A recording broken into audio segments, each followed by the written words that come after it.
Hello friends, कैसे हो आप सभी स्वस्थ मस्त ज़बरदस्त होंगे। मेरे प्यारे दोस्तों, आज हम संघ की कार्यपालिका में तीसरे पॉइंट के बारे में पढ़ने वाले हैं, जिसमें हम प्रधानमंत्री की बात करेंगे। हम उन सभी आर्टिकलों के बारे में बात करने वाले हैं जो प्रधानमंत्री से संबंधित है।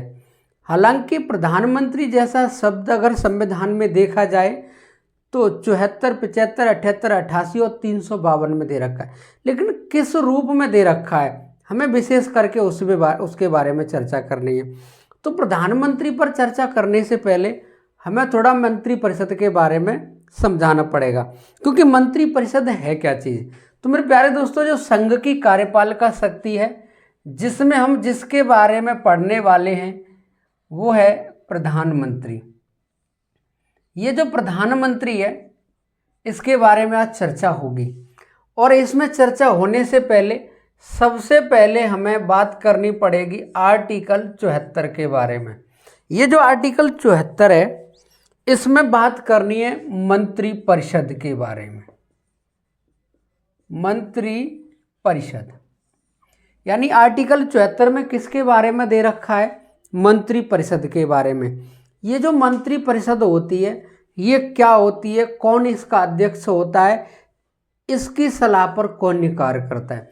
तो मेरे प्यारे दोस्तों, यदि हम आर्टिकल 74 की बात करें, आर्टिकल 74 में लिखा हुआ है राष्ट्रपति मंत्रिपरिषद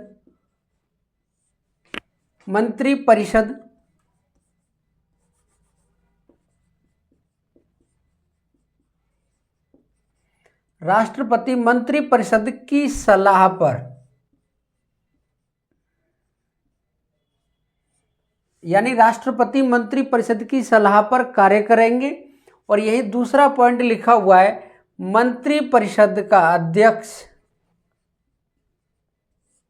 प्रधानमंत्री होगा। यानी ये आर्टिकल 74 में क्या लिखा हुआ है कि राष्ट्रपति मंत्रिपरिषद की सलाह पर कार्य करेंगे। यानी कहने का मतलब यह है कि राष्ट्रपति को सलाह देने के लिए एक मंत्रिपरिषद होगी, उस मंत्रिपरिषद का अध्यक्ष प्रधानमंत्री होगा। और यहाँ अगला पॉइंट ये लिखा हुआ है कि राष्ट्रपति मंत्रिपरिषद की सलाह पर कार्य करेंगे। मंत्रिपरिषद की सलाह पर कार्य करेंगे। ये 3 पॉइंट यहां लिखे हुए थे। पहला पॉइंट कौन सा था कि पहले पॉइंट में लिखा हुआ है कि राष्ट्रपति मंत्रिपरिषद की, यानी राष्ट्रपति को सलाह देने के लिए एक मंत्रिपरिषद होगी, उस मंत्रिपरिषद का अध्यक्ष प्रधानमंत्री होगा, राष्ट्रपति मंत्रिपरिषद की सलाह पर कार्य करेंगे। ये 3 पॉइंट लिखे हुए थे। लेकिन मेरे प्यारे दोस्तों, 1976 में इंदिरा गांधी की सरकार ने संविधान में संशोधन किया 42वां, और 42वां संविधान संशोधन करके 1976 में इसमें ये जो लिखा हुआ है कि राष्ट्रपति मंत्रिपरिषद की सलाह पर कार्य करेंगे, यहाँ ये एक नया शब्द जोड़ दिया और यहाँ लिख दिया ही, यानी राष्ट्रपति मंत्रिपरिषद की सलाह पर ही कार्य करेंगे। यानी इसका मतलब ये है कि ये अपने स्वयं विवेक से कोई कार्य नहीं करेंगे, ये राष्ट्रपति मंत्रिपरिषद की सलाह पर ही कार्य करेंगे। ये ही शब्द किस में जोड़ दिया? 42वें संविधान संशोधन में।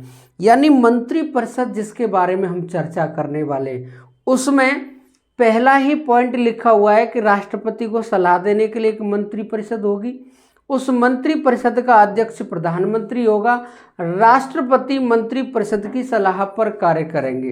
लेकिन 42वां संविधान संशोधन 1976 में इंदिरा गांधी ने किया, और इंदिरा गांधी ने करके इसमें यह लिख दिया कि राष्ट्रपति मंत्रिपरिषद की सलाह पर ही कार्य करेंगे।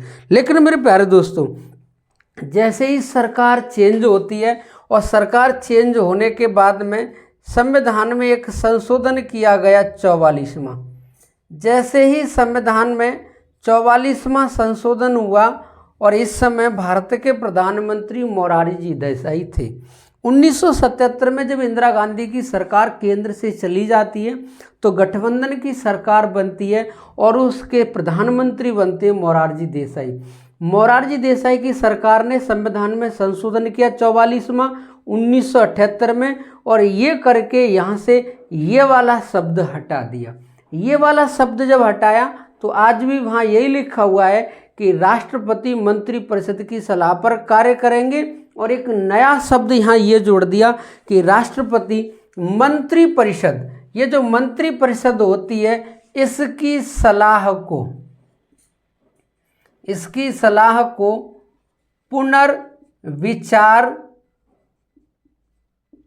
पुनर्विचार के लिए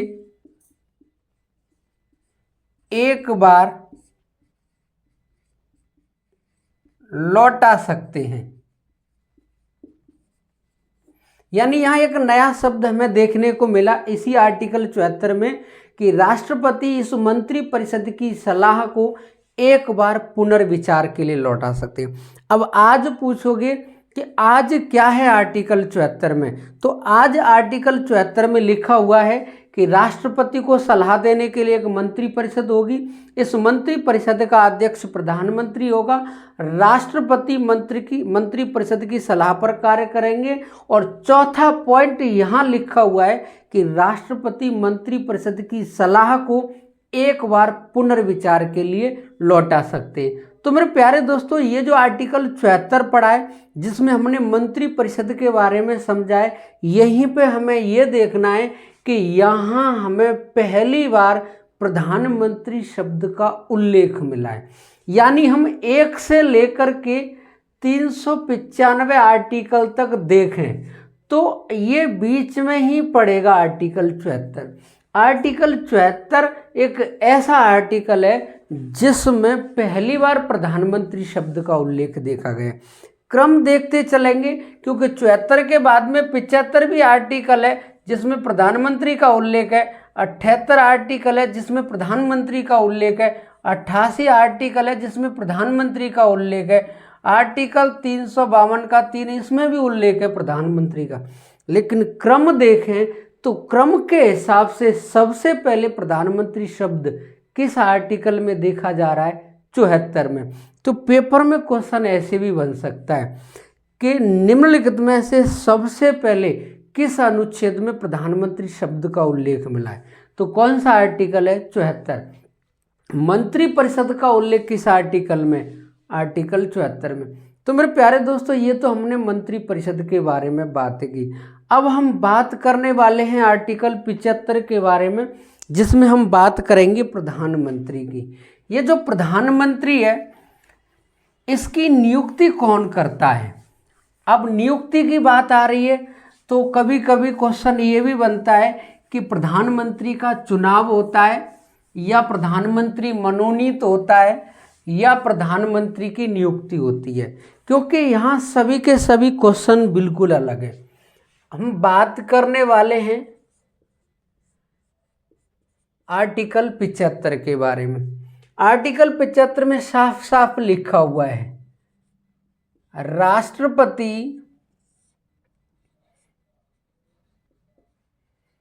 प्रधानमंत्री की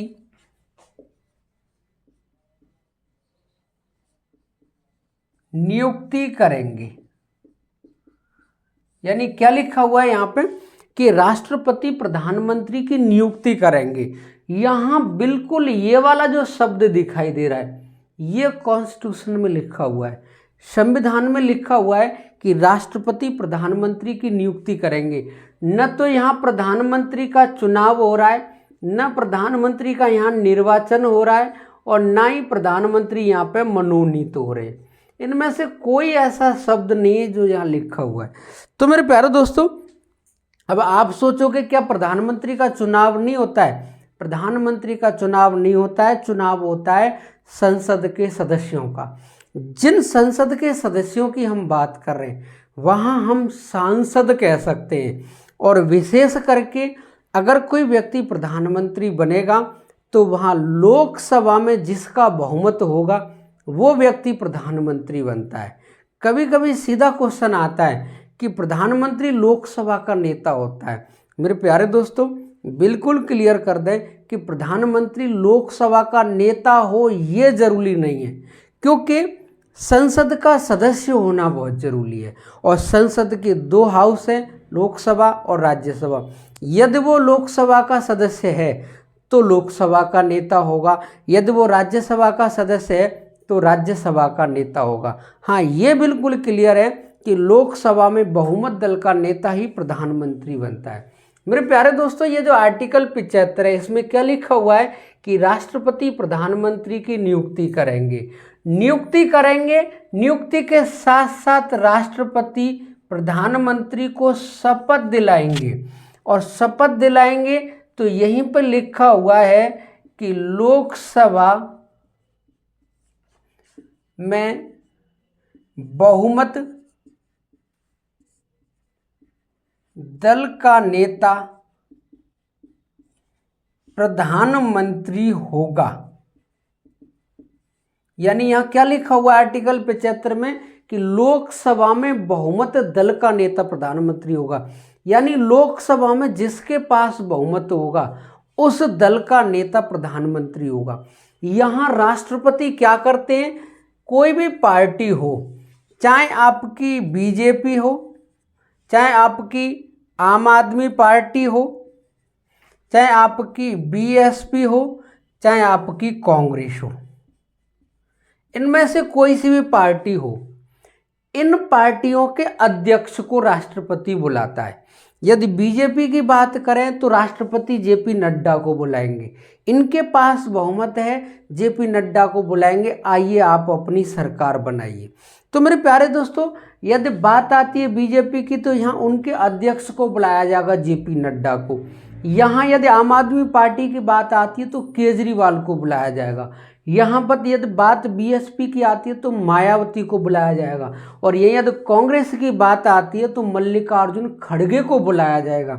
यहाँ किसी फेमस चेहरे को नहीं बुलाया जाएगा, यहाँ पार्टी के अध्यक्ष को बुलाया जाएगा और कहा जाएगा कि आपके पास बहुमत है, आइए आप सरकार बनाइए। अब वो पार्टी तय करेगी कि उस पार्टी में प्रधानमंत्री कौन बनेगा। मेरे प्यारे दोस्तों, यहाँ राष्ट्रपति प्रधानमंत्री की नियुक्ति करेगा, प्रधानमंत्री को शपथ दिलाएगा, लेकिन प्रधानमंत्री की शपथ जैसा उल्लेख संविधान के किसी आर्टिकल में नहीं है, क्योंकि प्रधानमंत्री कोई शपथ है ही नहीं है। क्योंकि प्रधानमंत्री क्या करता है, प्रधानमंत्री भी एक मंत्री होता है और इन सभी मंत्रियों का ये मुखिया होता है। और सभी मंत्रियों का जो मुखिया होता है उस मुखिया को कहते हैं प्रधान, और उस मुखिया को प्रधान कहते हैं, लेकिन वो मंत्री है, इसीलिए ये सभी मंत्रियों का मुखिया होने की वजह से इसको प्रधानमंत्री कहा जाता है। तो मेरे प्यारे दोस्तों, ये प्रधानमंत्री मंत्री के रूप में शपथ लेता है, न कि प्रधानमंत्री की। आप बिल्कुल समझना इस बात को कि प्रधानमंत्री की कोई शपथ होती ही नहीं है, प्रधानमंत्री मंत्री के रूप में शपथ लेता है। मेरे प्यारे दोस्तों, राष्ट्रपति इनको शपथ दिलाएंगे और यहाँ लिखा हुआ है लोकसभा में बहुमत दल का नेता प्रधानमंत्री होगा, यहाँ ये भी लिखा हुआ है। और आर्टिकल 75 में ये लिखा हुआ है कि प्रधानमंत्री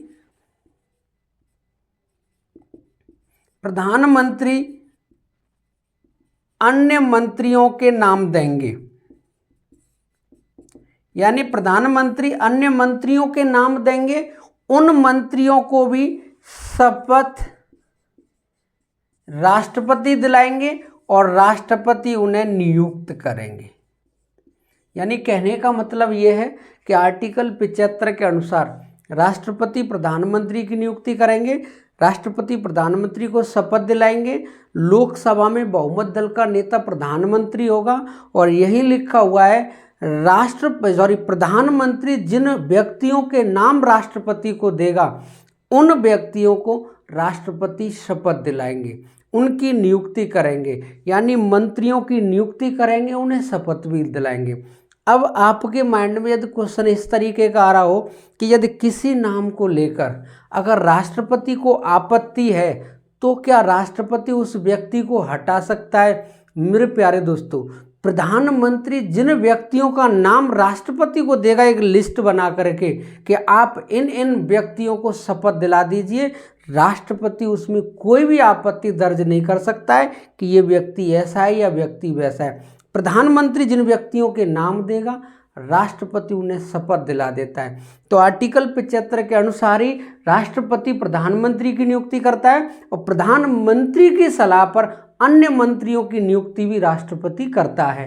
तो मेरे प्यारे दोस्तों, ये आर्टिकल 75 में लिखा हुआ है। हम इसी आर्टिकल में कुछ और महत्वपूर्ण बात करने वाले हैं, जैसे कौन बनेगा प्रधानमंत्री, क्या क्वालिफिकेशन होगी प्रधानमंत्री की। तो मेरे प्यारे दोस्तों, यहाँ प्रधानमंत्री की कोई क्वालिफिकेशन नहीं दे रखी है, क्योंकि प्रधानमंत्री तो एक मंत्रियों का मुखिया होता है, इसलिए ऐसे शब्द का प्रयोग होता है। हम बात कर रहे हैं कौन होगा प्रधानमंत्री, यानी कौन बन सकता है प्रधानमंत्री, यानी उसकी क्वालिफिकेशन क्या होगी। क्वालिफिकेशन में वही होगी, वह भारत का नागरिक हो, यानी क्या लिखा हुआ है, वह भारत का नागरिक हो। यहाँ मूल जैसा शब्द उल्लेख नहीं है। यहाँ हम दूसरे शब्द की बात करें तो दूसरा पॉइंट लिखा हुआ है, वह संसद का सदस्य बनने की योग्यता रखता हो। यहाँ योग्यता नहीं है, वह संसद का सदस्य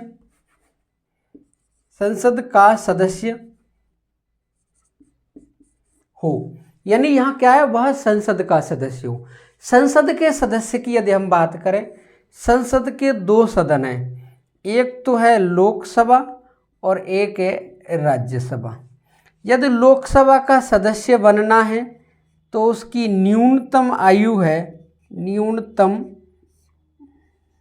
आयु 25 वर्ष, और वहीं राज्यसभा के सदस्य की बात करें तो राज्यसभा के सदस्य की जो न्यूनतम आयु है वो कितनी है, 30 वर्ष। यहाँ पे न्यूनतम आयु,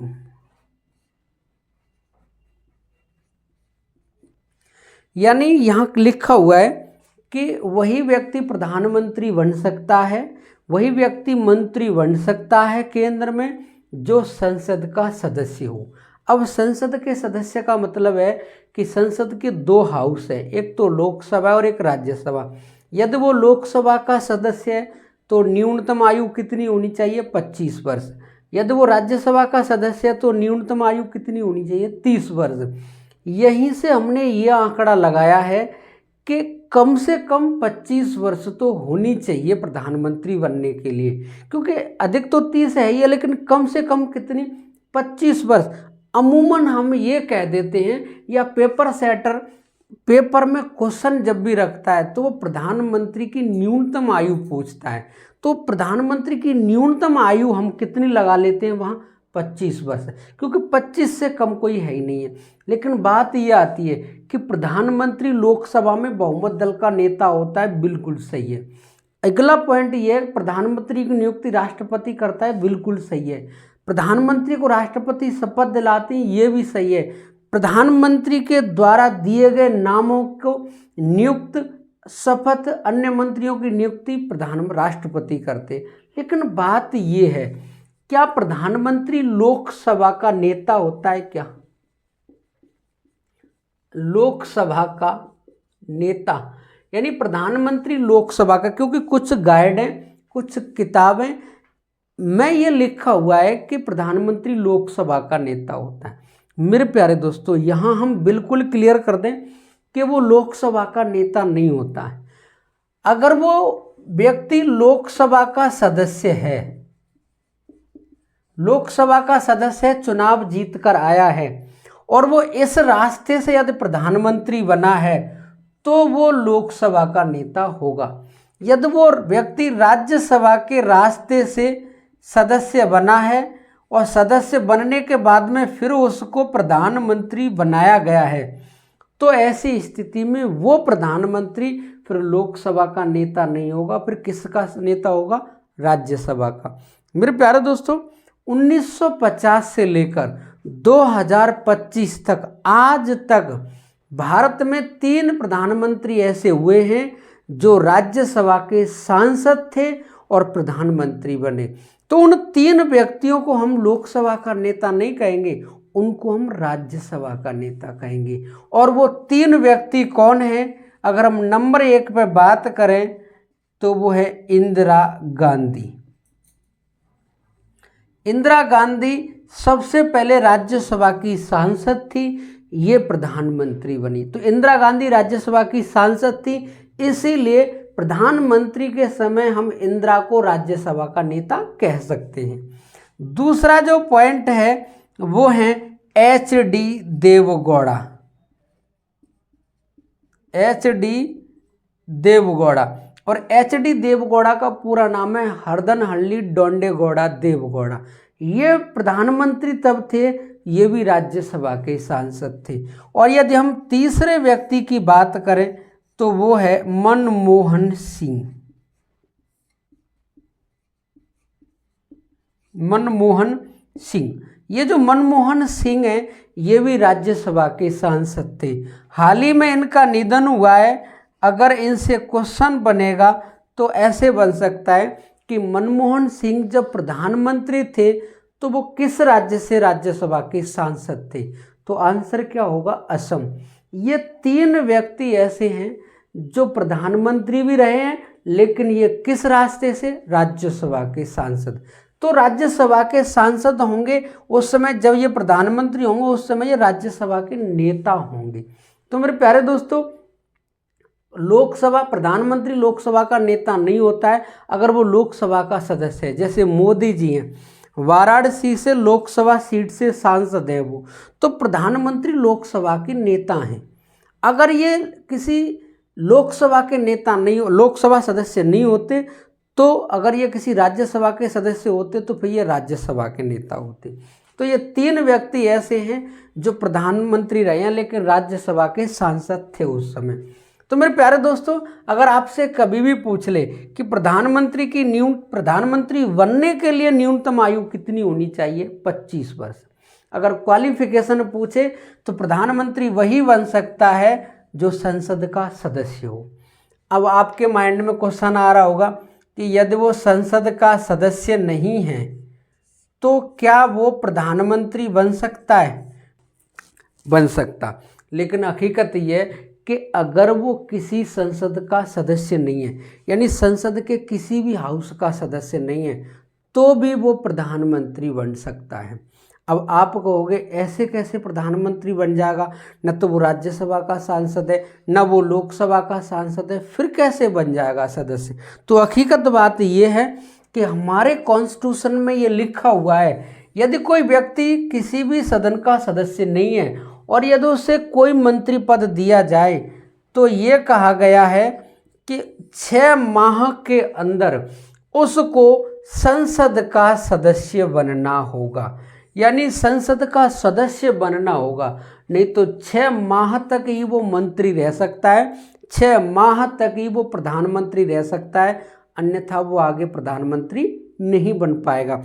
मेरे कहने का मतलब ये है कि संसद का सदस्य नहीं हो कोई भी व्यक्ति, बस वो भारत का नागरिक हो और न्यूनतम आयु उसकी 25 वर्ष हो, उसको प्रधानमंत्री या कोई मंत्री बनाया जा सकता है। लेकिन कब तक? 6 माह तक। और 6 माह के भीतर चुनाव करा करके उसको किसी न किसी सीट से सदस्य बनाना अनिवार्य है। मेरे प्यारे दोस्तों, ये तो आपने समझ लिया होगा कि 3-4 जो शब्द बनते हैं। एक तो बनता है लोकसभा का अध्यक्ष जो स्पीकर होता है, एक होता है बहुमत दल का नेता लोकसभा में, तो वो प्रधानमंत्री होता है, और एक क्वेश्चन बनता है लोकसभा का नेता। तो लोकसभा का नेता तभी होगा जब वो लोकसभा का सदस्य होगा। तो मेरे प्यारे दोस्तों, ये तो हमने आर्टिकल 75 के बारे में देखा। अब हम आगे बात करें कि प्रधानमंत्री मंत्रियों में विभागों का बंटवारा करता है। यानी प्रधानमंत्री क्या करते हैं?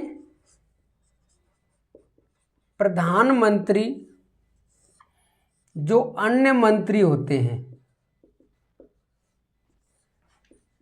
उनके बीच विभागों का बंटवारा करते हैं। यानी किस व्यक्ति को, किस मंत्री को कौन सा विभाग देना है, ये कौन तय करता है? प्रधानमंत्री। जैसे हमारे यहाँ पर राजनाथ सिंह है, वो रक्षा मंत्री हैं, उनको रक्षा मंत्रालय दिया गया है। जैसे हमारे यहाँ पर अमित शाह हैं, उनको गृह मंत्रालय दिया गया है। निर्मला सीतारमण है, उनको वित्त मंत्रालय दिया गया है। हमारे यहाँ पे शिवराज सिंह चौहान है, उनको कृषि मंत्रालय दिया गया है। तो किस व्यक्ति को कौन सा मंत्रालय दिया जाएगा, ये कौन तय करता है? प्रधानमंत्री। तो आप याद रखना, मंत्रियों के बीच में विभागों का बंटवारा कौन करता है? प्रधानमंत्री। अब क्वेश्चन इस तरीके से बनते हैं कि इनमें से कौन सा काम राष्ट्रपति का नहीं है। ऑप्शन ए, वो प्रधानमंत्री की सलाह पर अन्य मंत्रियों की नियुक्ति करता है। ऑप्शन बी, उन मंत्रियों के संबंध में कार्य आवंटन के नियम राष्ट्रपति बनाता है। ऑप्शन सी, किसी भी मंत्री को राष्ट्रपति बर्खास्त कर सकता है। और ऑप्शन डी, मंत्रियों के बीच में विभागों का बंटवारा राष्ट्रपति करता है। तो राष्ट्रपति विभागों का बंटवारा नहीं करता है। राष्ट्रपति चाहेगा किसी एक व्यक्ति को मंत्री पद से हटा सकता है, बर्खास्त कर सकता है, उनको शपथ दिलाता है, उनकी नियुक्ति करता है, लेकिन विभागों का बंटवारा कौन करता है? प्रधानमंत्री। आपसे कभी भी पूछे कि कोई भी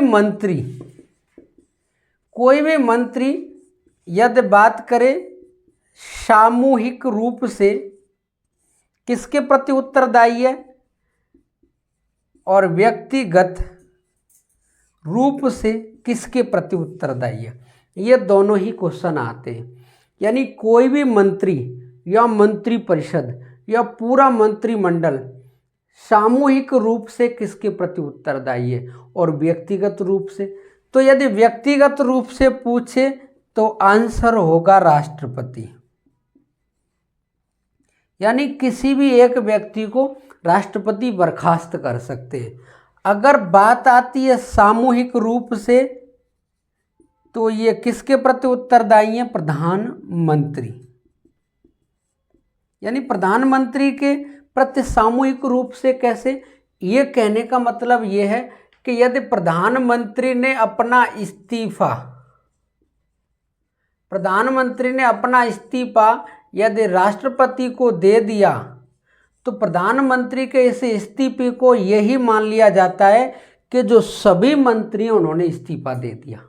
मेरे कहने का मतलब ये है कि मान लो अगर प्रधानमंत्री ने इस्तीफा दे दिया राष्ट्रपति को, मैं नहीं प्रधानमंत्री बनना चाह रहा, तो ऐसी स्थिति में समस्त मंत्रिपरिषद का इस्तीफा मान लिया जाता है। अगर प्रधानमंत्री ने दिया है बाकी कोई नहीं दे रहा है तो ये मान लिया जाएगा कि सबने दे दिया इस्तीफा।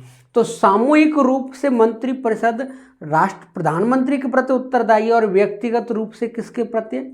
तो राष्ट्रपति के। यही हमें अगला क्वेश्चन ये और देखना है कि जो राष्ट्र का अध्यक्ष कौन होता है, और अगला क्वेश्चन होता है कि भारत सरकार का अध्यक्ष कौन होता है। ये दोनों ही क्वेश्चन है और दोनों ही अलग अलग हैं। एक तो पूछता है राष्ट्र का अध्यक्ष, तो अगर राष्ट्र का अध्यक्ष की बात करता है तो आंसर आएगा यहाँ पे राष्ट्रपति। और यदि भारत सरकार के अध्यक्ष की बात आती है तो यहाँ आंसर क्या होगा? प्रधानमंत्री। दोनों ही क्वेश्चन बिल्कुल अलग है। थोड़ा सा उसने चेंज किया, हमारा आंसर भी बदल गया। क्योंकि जब आप लोग लेवल की तैयारी करोगे, ये वनडे एग्जाम वाले क्वेश्चन नहीं है। जब आप लोग ग्रेजुएशन लेवल की भर्ती देखोगे, वहाँ पेपर पॉलिटी के जो भी आएंगे वो ऐसे क्वेश्चन होंगे, जब तक आपका कॉन्सेप्ट क्लियर नहीं होगा आप कर नहीं सकते हो उनको। तो यानी अगर राष्ट्र के अध्यक्ष की बात करें तो राष्ट्रपति होता है, और यदि भारत सरकार का अध्यक्ष की बात करें तो कौन होता है? प्रधानमंत्री। क्योंकि आपने सुना है कि सरकार फिलहाल में केंद्र में किसकी है, मोदी की। और मोदी कौन है, देश का प्रधानमंत्री। अगर भारत का प्रथम नागरिक की बात करें तो कौन है, राष्ट्रपति। और राष्ट्रपति जब प्रथम नागरिक है तो उस व्यक्ति को क्या कहा जाएगा, राष्ट्र का अध्यक्ष कहा जाएगा। तो राष्ट्र का अध्यक्ष राष्ट्रपति और भारत सरकार का अध्यक्ष कौन होता है, प्रधानमंत्री। अगला क्वेश्चन ये बनता है कि संघ की कार्यपालिका यानी संघ की नाम मात्र की कार्यपालिका शक्ति किस में निहित है। एक तो क्वेश्चन ये बनता है और दूसरा बनता है संघ की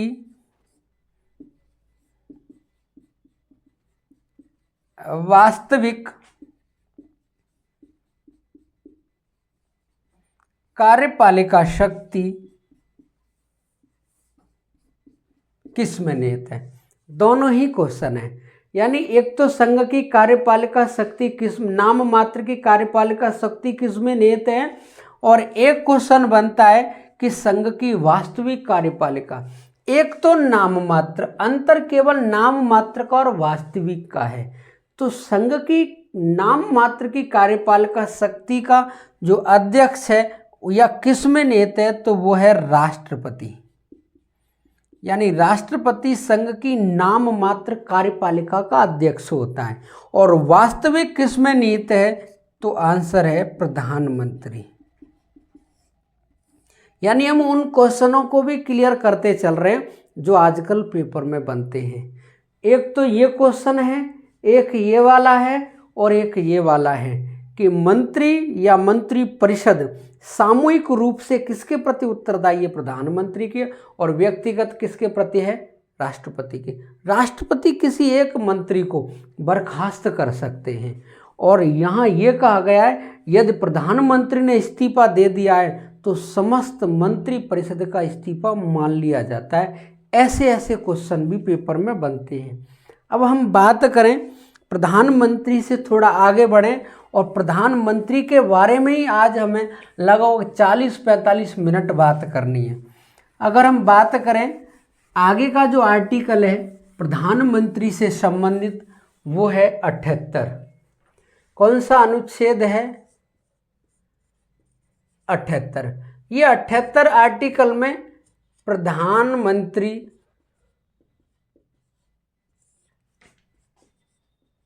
के कर्तव्य या दायित्वों के बारे में बताया गया है। इसमें पहला पॉइंट यह है कि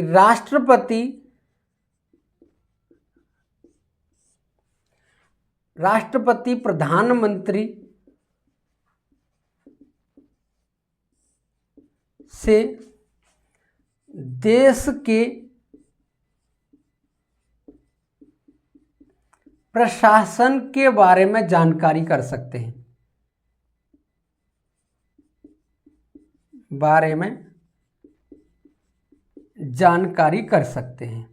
पहला पॉइंट ये है। यानी प्रधानमंत्री के इसमें कर्तव्य दे रखे हैं कि राष्ट्रपति यदि ये कहना चाह रहे हैं कि देश में प्रशासन कैसा चल रहा है तो प्रधानमंत्री राष्ट्रपति को ये जानकारी देंगे। दूसरा जो पॉइंट लिखा हुआ है, राष्ट्रपति प्रधानमंत्री से विधि निर्माण के बारे में जानकारी कर सकते हैं। और तीसरा पॉइंट यहाँ ये लिखा हुआ है कि राष्ट्रपति प्रधानमंत्री से कहकर मंत्री परिषद में किसी भी विषय पर चर्चा करवा सकते हैं। यानी राष्ट्रपति प्रधानमंत्री से कहकर मंत्री परिषद में किसी भी विषय पर चर्चा करवा सकते हैं। और चौथा पॉइंट लिखा हुआ है कि प्रधानमंत्री का संवैधानिक कर्तव्य है कि राष्ट्रपति द्वारा मांगी गई सभी सूचनाएं मांगी गई, सभी सूचनाएं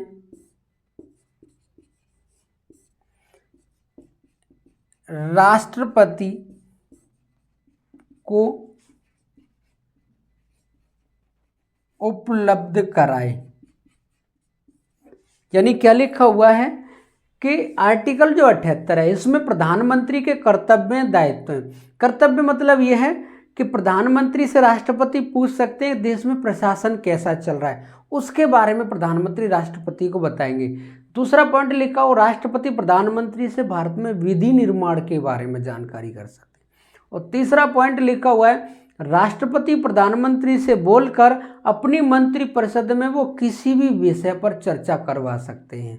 जैसे 2018 में सुप्रीम कोर्ट ने एक निर्णय दिया था, जो SC/ST एक्ट था, उसको लेकर के सुप्रीम कोर्ट ने निर्णय दिया कि इसको सही ढंग से लागू किया जाए। उसी को लेकर के देश में आंदोलन हुए, भारत बंद करने की घोषणा की गई। ऐसी स्थिति में अगर राष्ट्रपति को यह पता लगे कि देश में कुछ उथल पुथल हुआ है, तो ऐसी स्थिति में राष्ट्रपति उस SC/ST एक्ट के वजह से उस विषय पर अपनी उसकी मंत्रिपरिषद में चर्चा करवा सकता है कि चल क्या रहा है देश में, सुप्रीम कोर्ट का क्या निर्णय आया, क्या उसने डिसीजन दिया, इस पर पुनः चर्चा की जाए। यही चौथा पॉइंट लिखा हुआ है, प्रधानमंत्री का यह संवैधानिक कर्तव्य है। प्रधानमंत्री का ये संवैधानिक कर्तव्य है कि राष्ट्रपति द्वारा मांगी गई सभी सूचनाएं वो राष्ट्रपति को उपलब्ध कराए। तो कभी भी पूछ सकता है कि प्रधानमंत्री के कर्तव्यों का उल्लेख किस आर्टिकल में है, 78 में। आगे हम बात करने वाले हैं अगले आर्टिकल की, जिसमें प्रधानमंत्री शब्द दिया है, वो है 88। आर्टिकल जो 88 है उसमें ये लिखा हुआ है कि भारत का प्रधानमंत्री वो लोकसभा का सदस्य है या राज्यसभा का सदस्य है, वो किसी भी सदन में जाकर के वो कुछ भी यानी किसी भी विषय पर बोल सकता है। 88 में क्या लिखा हुआ है, इसमें लिखा हुआ है प्रधानमंत्री की विशेषताएं।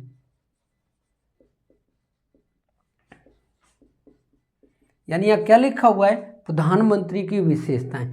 प्रधानमंत्री की विशेषताओं का मतलब यह है कि प्रधानमंत्री जैसे हमारी संसद है जिसके 2 सदन हैं, एक तो लोकसभा और एक राज्यसभा। अगर वो लोकसभा का भले ही सदस्य है, जैसे मोदी जी वाराणसी से लोकसभा के सांसद हैं, अगर वो चाहें तो राज्यसभा में भी बैठ सकते हैं, वो चाहें लोकसभा में भी बैठ सकते हैं। तो मेरे कहने का मतलब आर्टिकल 88 के अनुसार प्रधानमंत्री को ये विशेष पावर है कि वो लोकसभा में भी बैठ सकता है, वो राज्यसभा में भी बैठ सकता है। ये किस आर्टिकल में लिखा हुआ है, 88 में। अगले पॉइंट के बारे में बात करें हम, संविधान का एक अनुच्छेद है आर्टिकल 352 का 3। इसमें लिखा हुआ है कि प्रधानमंत्री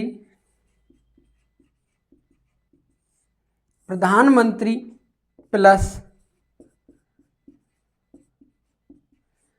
कैबिनेट, या जिसे बोल सकते हैं मंत्रिमंडल,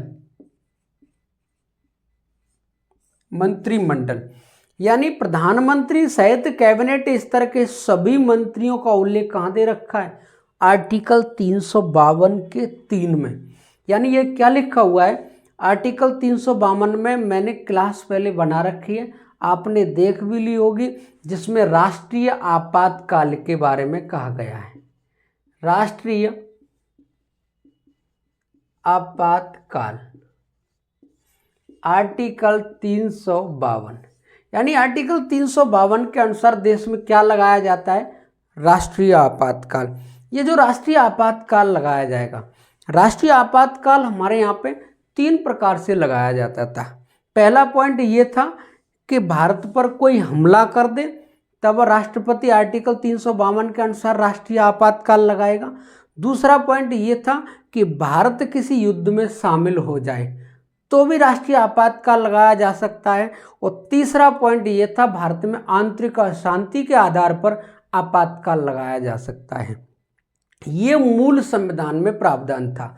लेकिन जैसे ही भारत में 25 जून 1945 को नेशनल इमरजेंसी लगाई गई, आंतरिक अशांति का आधार बनाया, और जैसे ही आपातकाल लगाया, फखरुद्दीन अली अहमद उस समय देश के राष्ट्रपति थे, प्रधानमंत्री इंदिरा गांधी थी।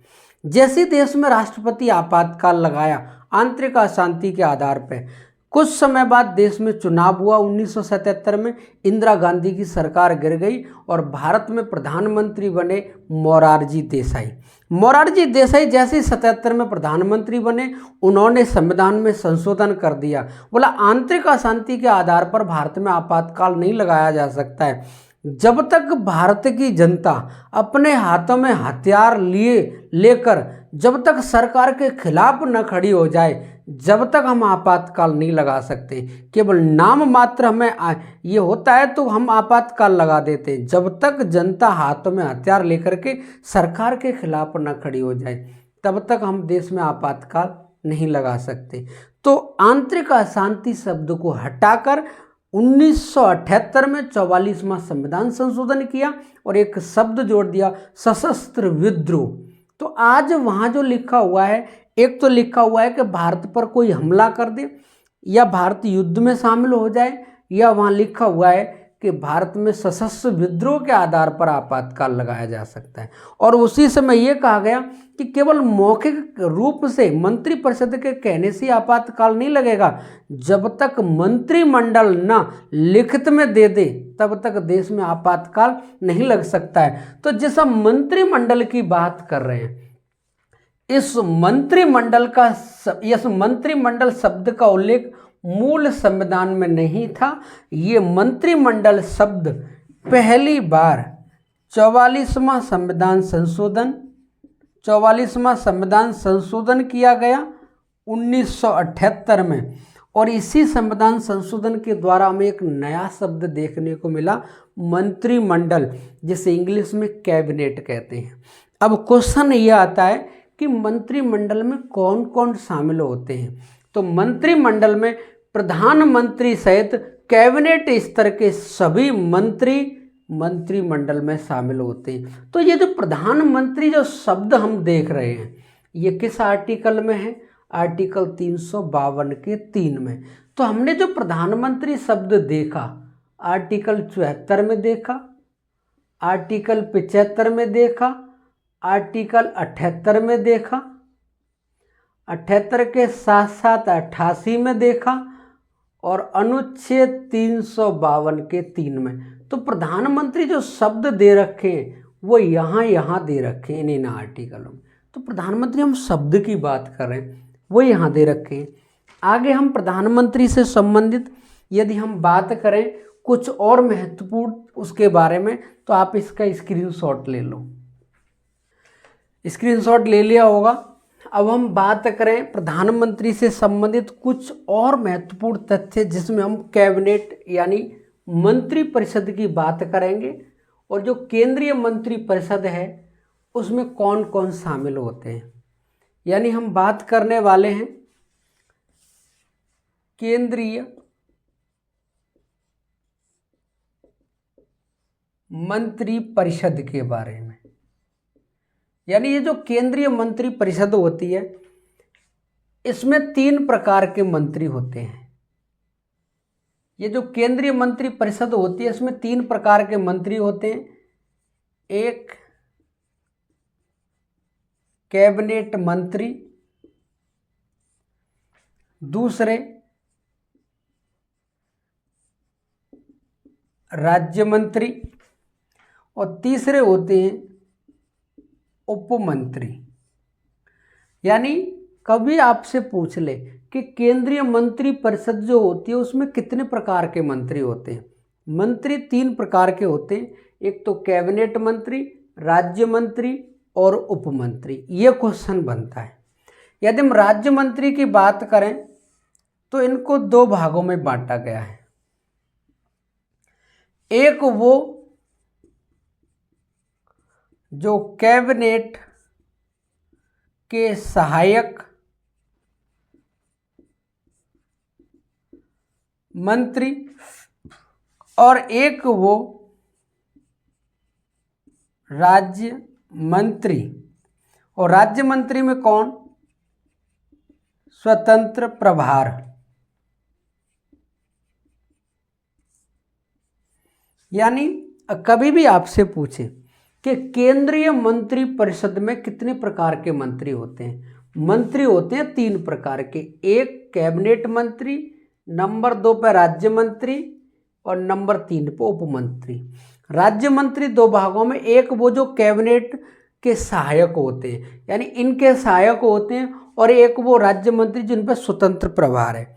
अब हम ये बात करने वाले हैं कि केंद्र में कितने व्यक्ति मंत्री बन सकते हैं, कितने व्यक्ति मंत्री बन सकते हैं। तो मेरे प्यारे दोस्तों, संविधान में एक संशोधन किया गया 91वां, और 91वां संविधान संशोधन किया गया 2003 में। 2003 में संविधान में संशोधन हुआ, और संशोधन करके ये कह दिया कि लोकसभा की कुल सदस्य संख्या, लोकसभा की कुल सदस्य संख्या का 15% सदस्य मंत्री बन सकते हैं। यानी यहां क्या लिखा हुआ है? मंत्री, अगर आपसे कभी भी कोई भी पूछ सकता है कि लोकसभा में जो कुल सदस्य हैं उनकी संख्या है 545, क्या ये 545 के 545 सदस्य बनते हैं? क्या 545 के 545 व्यक्ति मंत्री बन सकते हैं? तो मेरे प्यारे दोस्तों, 545 मंत्री नहीं बनते हैं। तो फिर कितने बनते हैं? इनका 15% व्यक्ति क्या बन सकते हैं? मंत्री बन सकते हैं। और इन मंत्रियों में शामिल कौन होता है? प्रधानमंत्री। ये कभी भी पूछ सकता है कि ये प्रधानमंत्री जो होता है, ये प्रधानमंत्री क्या 15% से अलग होता है? नहीं, 15% में ही ये प्रधानमंत्री आता है। ये आप याद रख लेना। तो मेरे प्यारे दोस्तों, अगर पूछे किसका 15%, तो लोकसभा की कुल सदस्य संख्या का, लोकसभा की कुल सदस्य संख्या कितनी है? 545। इसका 15% निकालेंगे तो यहाँ जो भी आएगा वो व्यक्ति क्या बनेंगे?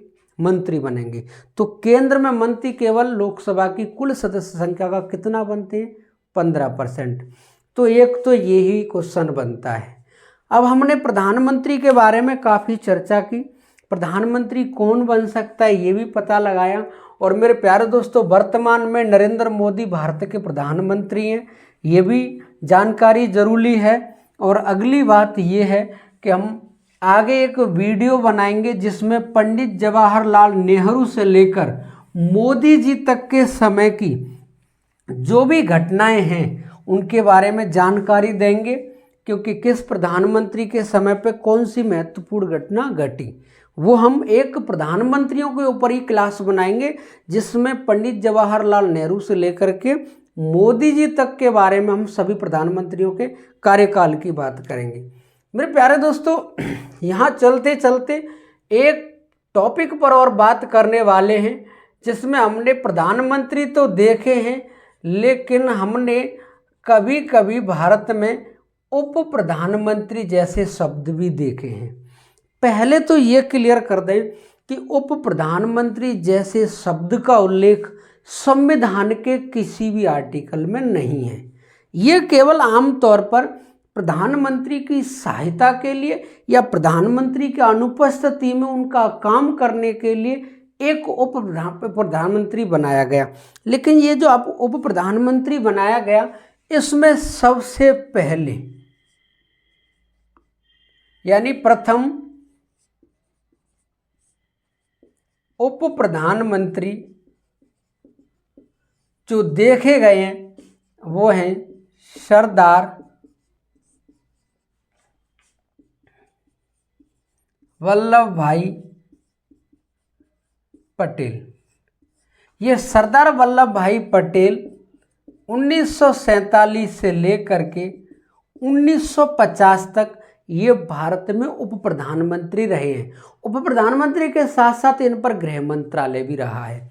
तो मेरे प्यारे दोस्तों, यदि हम 1947 से बात करें और जब तक भी ये रहे हैं, भारत में 7 उप प्रधानमंत्री रह चुके हैं। कितने उप प्रधानमंत्री रह चुके हैं? 7, जिनमें मैन जो एक व्यक्ति हैं, जैसे एक तो सरदार वल्लभ भाई पटेल है, दूसरे की हम बात करें मोरारजी देसाई उप प्रधानमंत्री रह चुके हैं, तीसरे की बात करें बाबू जगजीवन राम उप प्रधानमंत्री रह चुके हैं, चौथे की हम बात करें चौधरी चरण सिंह उप प्रधानमंत्री रह चुके हैं, पांचवें की बात करें हम देवी लाल उप प्रधानमंत्री रह चुके हैं। तो ऐसे कई व्यक्ति 2 और हैं जो उप प्रधानमंत्री रहे हैं। तो मेरे प्यारे दोस्तों, अब तक 7 व्यक्ति उप प्रधानमंत्री रहे हैं, बाकी इनके बाद में फिर कोई उप प्रधानमंत्री नहीं रहा। तो प्रधानमंत्री से संबंधित जिन आर्टिकलों के बारे में हमने बात की, 74, 75, उसके बाद में 78 और यहाँ हम 88 की बात करें, और 88 के साथ साथ हमने 352 के 3 की बात की। ये वो आर्टिकल हैं जो प्रधानमंत्री से संबंधित हैं। मेरे प्यारे दोस्तों, आगे हम क्लास बनाएंगे, सभी प्रधानमंत्रियों के कार्यकाल के बारे में जानकारी करेंगे। आज की क्लास कैसी लगी? यदि क्लास अच्छी लगी हो तो दोस्तों में शेयर करें, वीडियो को लाइक करें और चैनल को सब्सक्राइब करें। जय हिंद, जय भारत मेरे प्यारे दोस्तों।